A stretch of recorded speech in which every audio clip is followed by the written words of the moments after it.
Dentro da série Instituto Gunnar Vingre, vamos estudar com o pastor Afonso Chaves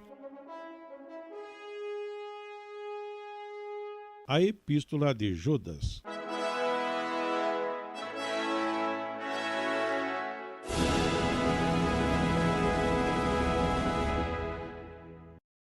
Epístola de Judas. Passamos agora ao estudo da carta de Judas.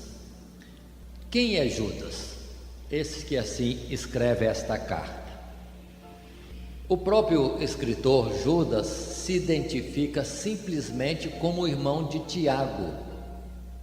Observe esse ponto, irmão de Tiago. Para conhecermos qual é o Judas que escreve, ele se identifica chamando-se irmão de Tiago. Os únicos irmãos do Novo Testamento que têm nomes de Judas e Tiago são os dois irmãos de Jesus. Eles são citados em Mateus capítulo 13, em Marcos capítulo 6, dentre outros nomes, como também o nome de José. E as irmãs de Jesus são citadas. O outro Tiago que nós encontramos nas Sagradas Escrituras como apóstolo é o Tiago, irmão de João, que logo foi morto, e isso é citado em Atos dos Apóstolos. Mas Tiago, irmão de João, e este Tiago aqui, o escritor diz que é seu irmão, sendo ele Judas. Talvez Judas mencionou Tiago porque a posição de destaque do seu irmão, irmão de Jesus, e dirigente da igreja de Jerusalém, serviria para esclarecer sua própria identidade e posição e experiência também com Cristo. A carta de Judas. Esta curta epístola foi escrita contra os falsos mestres que, em desprezo, ensinavam diferente das Escrituras. Dessa maneira dividiam as igrejas concernente à fé e quanto à conduta. Judas descreve estes homens vis como ímpios, que não têm o Espírito. Há um relacionamento entre Judas, a carta de Judas, e a segunda carta de Pedro, no capítulo 2 e no capítulo 3, pelos assuntos comuns. É interessante isso, Pedro escrevendo, depois temos palavras próximas de Judas também falando. Daí vem o entendimento que a carta, a epístola de Judas, se situaria posteriormente, ou seja, Pedro escreveu primeiro e Judas estaria utilizando uma parte da carta para fazer menção do que aqui o preocupava, alertar a igreja quanto aos ímpios que entraram em seu seio. Mas pode-se afirmar que é dirigida a todos os cristãos. E na introdução nós estaremos vendo esta razão. Características especiais que queremos ressaltar. A carta de Judas convém a incriminação ou a reprovação mais vigorosa e direta do Novo Testamento sobre os falsos mestres. Essa é a afirmativa de um escritor, mas considerando bem, Paulo também faz denúncias graves contra homens ímpios que alteram a verdade. Mas Judas chama a atenção de todas as gerações para a gravidade do perigo constante da falsa doutrina contra a genuína fé e a vida santa. E a segunda característica exemplifica o caso de ilustrações tríplices, 3 exemplos de julgamento tirados do Antigo Testamento e uma descrição tríplice dos falsos mestres, e 3 exemplos de homens ímpios tirados do Antigo Testamento. Então, coincidentemente, Judas faz menções de exemplos diversos, como que numa carta organizada em exemplos programados. O propósito desta carta. Judas escreveu a carta podemos considerar, o objetivo de advertir os crentes sobre a grave ameaça dos falsos mestres e a sua influência destruidora nas igrejas. e para energicamente conclamar todos os verdadeiros crentes a resolutamente batalhar pela fé que uma vez foi dada aos santos. Observe esses dois aspectos, propósitos ou objetivo da carta: advertir contra os falsos mestres e conclamá-los para de fato entrar numa verdadeira batalha pela fé que receberam. O tema da carta, portanto, batalhar pela fé.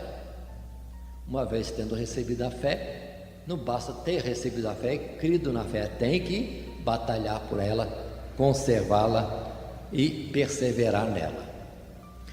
Versículo 3 é a base desta carta. Amados, procurando eu escrever-vos com toda a diligência acerca da comum salvação ou da salvação comum, tive por necessidade escrever-vos e exortar-vos a batalhar pela fé que uma vez foi dada aos santos. O próprio versículo mostra o objetivo da carta.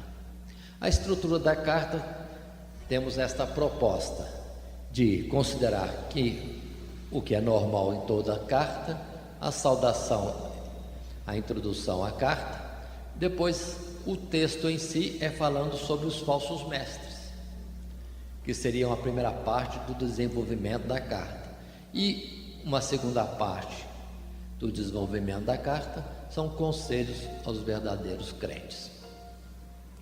Assim, a saudação é rápida.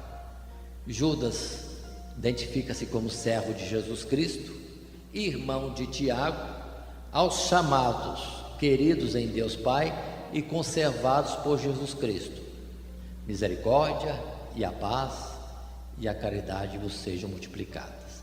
Observe que, se ele de fato é irmão de Jesus, ele poderia colocar aqui irmão de Jesus, mas seria muita pretensão carnal, não seria?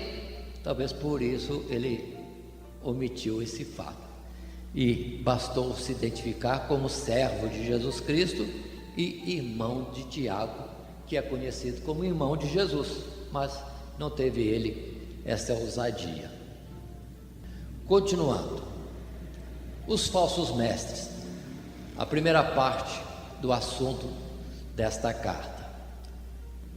Judas, primeiramente, no subtítulo, vai falar de suas presenças no meio do povo, algo que é constante em toda a trajetória da obra de Deus. Verso 13 ele diz: amados, procurando eu escrever com toda diligência acerca da salvação comum, tive por necessidade escrever-vos e exortar-vos a batalhar pela fé que uma vez foi dada aos santos. Já temos visto o objetivo da carta. Aí diz ele no verso 4: porque se introduziram alguns que já antes estavam escritos para este mesmo juízo, homens ímpios que convertem em dissolução a graça de Deus e negam a Deus, único dominador e Senhor nosso, Jesus Cristo. Esta expressão poderia ser também colocada por Paulo em muitas das suas cartas, porque era verdade. Paulo também lutou muito contra os falsos ensinadores ou os homens ímpios que convertem em dissolução a graça de Deus. Assim, num subtítulo segundo ou B, falando sobre os falsos mestres, Judas fala da sua perdição, da perdição desses homens ímpios, já prevista nos exemplos passados. Assim, verso 5 cita Judas: quero lembrar-vos, como a quem já uma vez soube isso, que, havendo o Senhor salvo um povo do Egito, um povo que tirou da terra do Egito, destruiu depois os que não creram. Observe este ponto: homens ímpios, falsos mestres no meio do povo, é algo comum em toda a trajetória do povo de Deus. Começou na saída do Egito, no exemplo de Judas. Muitos saíram, mas muitos tombaram porque não creram. O verso 6, um segundo exemplo, E aos anjos que não guardaram o seu principado, que não guardaram o seu ministério, o seu posto, a sua obrigação, mas deixaram a sua própria habitação, deixaram os lugares da morada que Deus lhes tinha dado. Para estes, aos anjos, Deus reservou na escuridão e em prisões eternas, até o juízo daquele grande dia. Atenção para isto.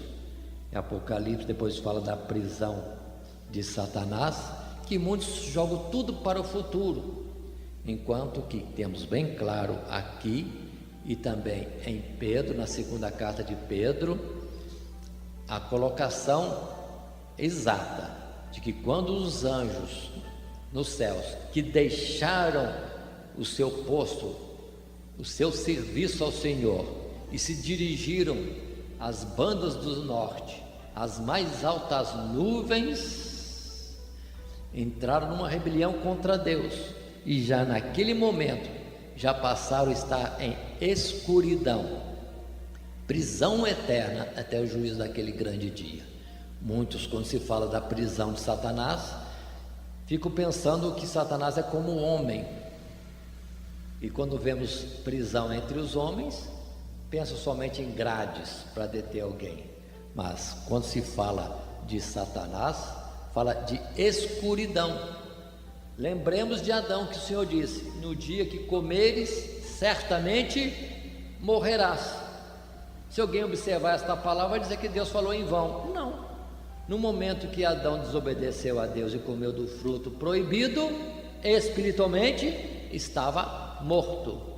Ou, comparando com a palavra de Judas, verso 6, os anjos, como Adão e muitos outros que pecam, na mesma hora entram em escuridão, deixam a luz que é própria daqueles que estão com o Senhor.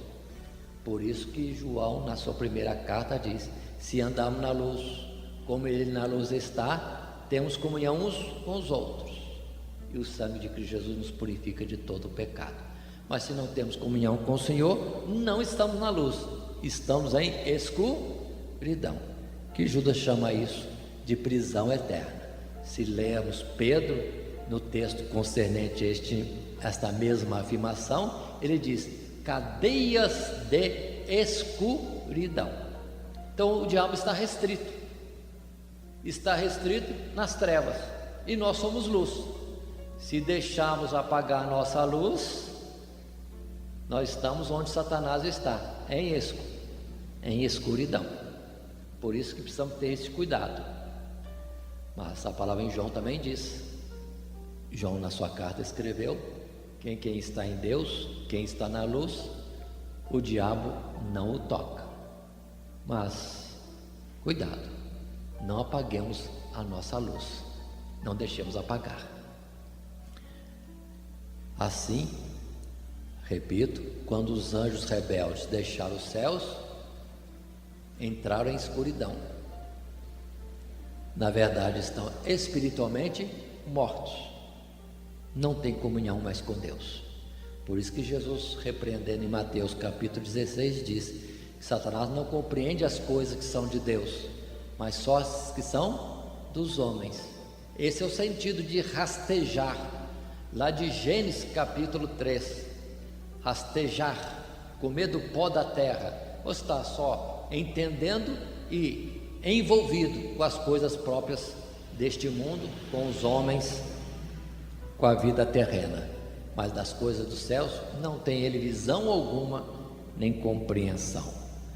Mas um terceiro exemplo está, diz Judas: assim como Sodoma e Gomorra, as cidades circunvizinhas, repetindo, assim como Sodoma e Gomorra e as cidades circunvizinhas, que havendo se corrompido como aqueles, e ido após outra carne, foram postas por exemplo, sofrendo a pena do fogo eterno. 3 ocorrências de desvios de Deus, de incredulidade, de desobediência, de rebelião, de promiscuidade, pronto, e a condenação para todos é o fogo eterno, ou escuridão, ou tombar na caminhada. Continuando ainda, falando dos falsos mestres, homens ímpios no meio do povo, que sempre existiu e sempre existiria. Judas diz: contudo, também estes. Aí Judas vai mostrar que a sua conduta condenável no presente é a mesma. Contudo, também estes, semelhantemente adormecidos, contaminam a sua carne, rejeitam a dominação, vituperam as autoridades. Observem, não há respeito às autoridades, não há obediência. Mas Judas diz: o arcanjo Miguel, como exemplo, quando contendia com o diabo e disputava a respeito do corpo de Moisés, não ousou pronunciar juízo de maldição contra ele, mas disse: o Senhor te repreenda. Observe que muitos, querendo expulsar demônio, repreender as trevas, usam palavras às vezes até torpes. Mas aqui está um modelo. Falsos mestres usam isso, mas no modelo exato, arcanjo Miguel não pronunciou maldição alguma, mas antes deteve-se na expressão: o Senhor te repreenda. Ficou em Deus, guardou-se e não usou de impropérios contra Satanás. Verso 10 fala dos falsos mestres, dos homens ímpios. Estes, porém, dizem mal do que não sabem, e naquilo que naturalmente conhecem, como animais irracionais, se corrompem. Ai deles, porque entraram pelo caminho de Caim. Observe os exemplos do Antigo Testamento sempre citados. Caim, que matou seu próprio irmão sem causa, e foram levados pelo engano do prêmio de Balaão. Amou o presente tempo e a recompensa da iniquidade, e pereceram na contradição, na oposição a Moisés, como foi o caso de Corá ou Coré, o registro que está em Números. Quantos exemplos? E isso hoje ainda existe, pelo que devemos ter cuidado. A conduta condenável desses homens ímpios no presente. Verso 12 continua: estes são manchas em vossas festas de caridade, banqueteando-se convosco e apacentando-se a si mesmos sem temor. São nuvens sem água, levadas pelos ventos de uma para outra parte. São como árvores murchas, infrutíferas, 2 vezes mortas, desarraigadas. Ondas impetuosas do mar, que escumam as suas mesmas abominações, estrelas errantes, para os quais está eternamente reservada a negrura das trevas. Quantos exemplos? Observe este modelo aqui: estrelas errantes. A estrela não é para mudar de lugar. A estrela tem missão de ficar no seu lugar próprio, colocado por Deus, porque serve de orientação, de distâncias, de posições. Observe bem isso particular. E nós também, como cristãos, somos como estrelas, ou líderes, são estrelas, mas serão estrelas de fato reluzindo numa posição constante, ou mantendo a posição em todo o tempo na fé. Agora, quando algum líder se torna estrela que caminha brilhando pelo espaço, aí é perigoso, porque mostra que está indo para a negrura das trevas. Muitos dizem estrela errante. Não é estrela errante, aquilo lá é alguma coisa que está indo ao final, ainda que o seu fim pareça mais brilhoso, mas está em reprovação, parecendo crescer, na verdade está indo à morte. Continuando, destes homens ímpios profetizou também Enoque, o 7º depois de Adão, dizendo: eis que é vindo o Senhor com milhares de seus santos, para fazer juízo contra todos e condenar dentre eles todos os ímpios por todas as suas obras de impiedade que impiamente cometeram e por todas as duras palavras que ímpios pecadores disseram contra ele. Estes são murmuradores, queixosos da sua sorte, andando segundo as suas concupiscências, e cuja boca diz coisas muito arrogantes, admirando as pessoas por causa do interesse. Voltemos aos dois primeiros versos, 14 e 15, que lemos agora. Observem bem. Enoque, o sétimo depois de Adão. Nós não temos nenhum escrito a respeito de Enoque, algum dito de Enoque, mas a escritura diz aqui, Judas traz uma declaração de Enoque, falando que o Senhor viria em juízo para condenar todos os ímpios. Paremos. E Enoque foi antes do dilúvio. O próprio dilúvio foi uma expressão de um juízo total de Deus sobre toda a humanidade.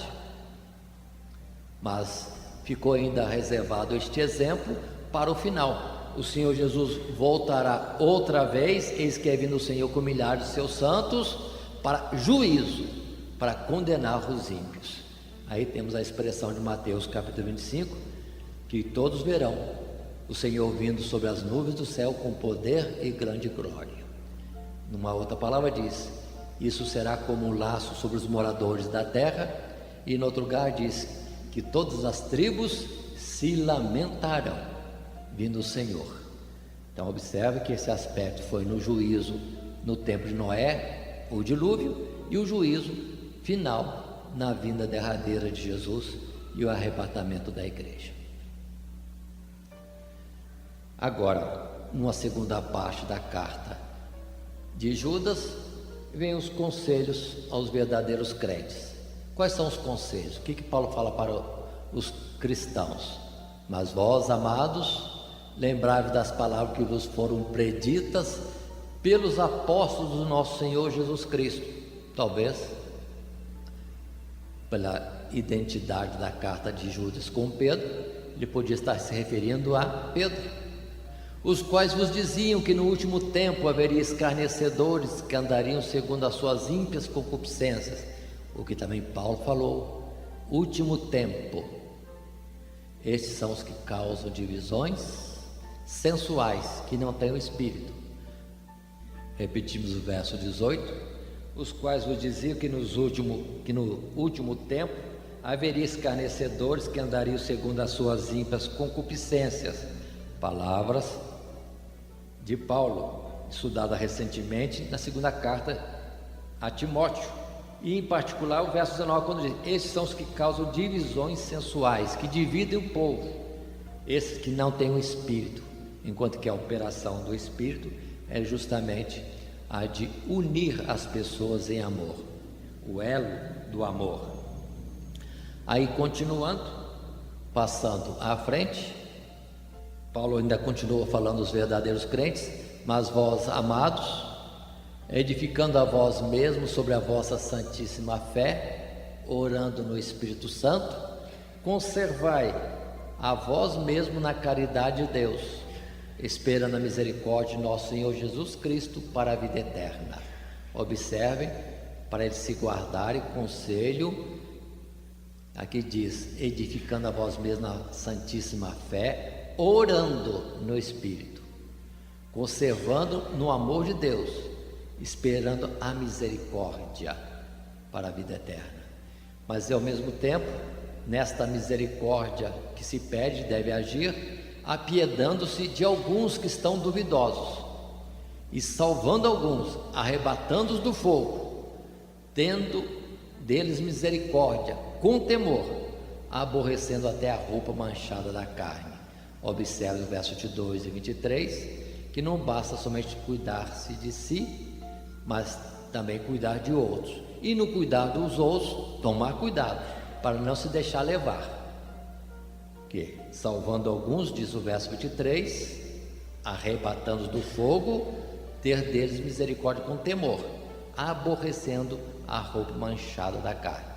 Por isso que quem muitas vezes se envolve em algum tipo de evangelismo, procurando salvar algumas pessoas, por exemplo, das drogas cuidado para não se envolver com drogas e outros exemplos mais. Pessoas que muitas vezes se colocam em meio a pessoas perdidas, querendo salvá-las e acabam sendo também envolvidas.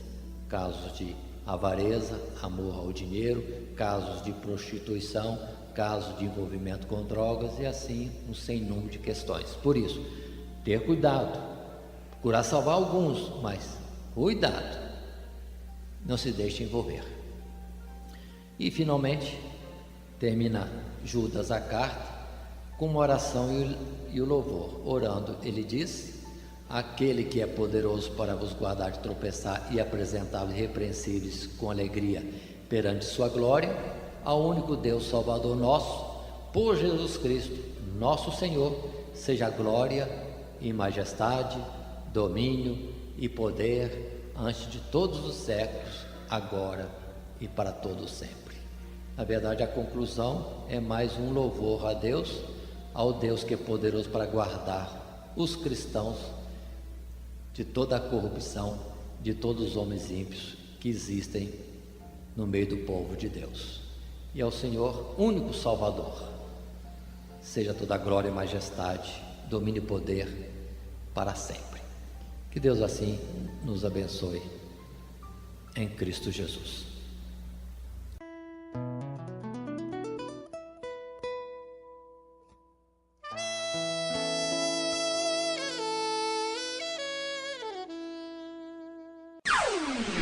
Todo dia, toda hora, muito mais prazer em ouvir. Radionete Grata Nova. Web Rádio, a qualidade que faz a diferença, cada vez mais necessária. Rede Grata Nova de Evangelização. Acesse nosso site www.horadadecisão.com.br. Hora da Decisão, tudo junto, sem acento.